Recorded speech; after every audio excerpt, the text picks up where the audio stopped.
दोस्तों, झारखंड में सियासी त्रिकोण हो चुका है। आज तक अकेले किसी को नहीं मिला बहुमत।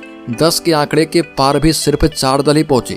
बता दें कि 24 साल पुराने राज्य झारखंड ने 13 मुख्यमंत्री अभी तक देख लिए हैं, 3 बार राष्ट्रपति शासन भी देखा और निर्दलीय विधायक को मुख्यमंत्री की कुर्सी पर काबिज होते भी देखा है। झारखंड राज्य का नाम आते ही जेहर में एक तस्वीर उभरती है और वो है सियासी लिहाज से अस्थिर राज्य की। लेकिन इस अस्थिरता के पीछे क्या है? इस अस्थिरता के पीछे है सूबे की सत्ता का वो अंगणित जिसके साथ कोई भी सियासी दल बहुमत के लिए जरूरी 41 अंक के जादुई आंकड़े तक नहीं पहुंच पाया। 4 चुनाव बीत चुके हैं और प्रदेश जो है 5वीं बार अपना भाग्य विधाता चुनने के लिए वोट करने जा रहा। ऐसे में बात चुनावी अतीत की भी हो रही है कि झारखंड का चुनावी अतीत क्या कहता है। तो बता दें कि झारखंड विधानसभा की कुल सदस्य की संख्या 81 है। सदस्य वाले सदन में बहुमत के लिए जरूरी जादुई आंकड़ा जो है 41 सीटों का है। देखने में यह संख्या भले ही कम लग रही हो, लेकिन झारखंड के चुनावी समर में उतरने वाले हर दल के लिए यही संख्या किसी बहुत ऊंची पर्वत चोटी से कम नहीं है। कम से कम अभी तक हुए 4 विधानसभा चुनाव में तो कोई भी दल इस आंकड़े तक नहीं पहुंच पाया। झारखंड चुनाव 2014 में भारतीय जनता पार्टी को 37 विधानसभा सीटों पर जीत मिली थी और यही राज्य में चुनावी इतिहास में किसी भी दल का सर्वश्रेष्ठ प्रदर्शन भी था।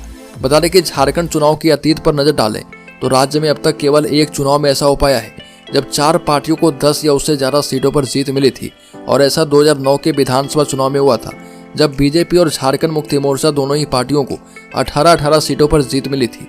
तब कांग्रेस ने भी 14 और झारखंड विकास मोर्चा ने 11 सीटें जीती थी। 2009 के विधानसभा चुनाव से पहले या उसके बाद ऐसा कभी नहीं हुआ कि जब 3 से ज्यादा पार्टियों की सीटें 2 अंकों में पहुंची हो। बता दें कि झारखंड के 2 चुनाव ऐसे भी रहे जब सियासी दल 30 के फेर में फंसे। 2005 के झारखंड चुनाव में बीजेपी सबसे बड़ा दल बनकर उभरा, लेकिन सीटें उसकी 30 थी और यही इतिहास दोहराया गया 2020 के विधानसभा चुनाव में भी। साल 2020 में झारखंड के चुनाव में झारखंड मुक्ति मोर्चा सबसे बड़ी पार्टी बनकर उभरी और उसके सीटें भी 30 ही रही। 2005 में झारखंड मुक्ति मोर्चा 17 सीटें जीतकर दूसरे नंबर पर रही थी और तीसरे नंबर की पार्टी कांग्रेस 9 सीटों के साथ सिंगल डिजिट में रही थी। बता दें कि झारखंड के चुनाव में पुराने ट्रेंड को देखते हुए हर दल सतर्क है और इसी ट्रेंड को देखते हुए रणनीति सेट करके अलग अलग दलों और छोटी पार्टियों को साथ लेकर चुनाव मैदान में उतरा है। बीजेपी ने सुरेश महतो की अगुवाई वाली और झारखंड स्टूडेंट्स यूनियन के साथ ही नीतीश कुमार की अगुवाई वाली जनता दल यूनाइटेड और चिराग पासवान की लोक जनतांत्रिक पार्टी के साथ गठबंधन किया है।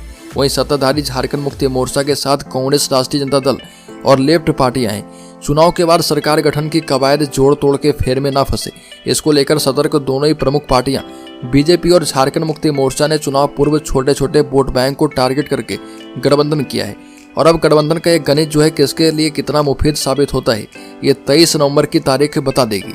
तो दोस्तों, इस खबर में इतना ही। झारखंड से संबंधित हर एक न्यूज को पाते रहने के लिए सब्सक्राइब करें और बेल आइकॉन जरूर दबा दें।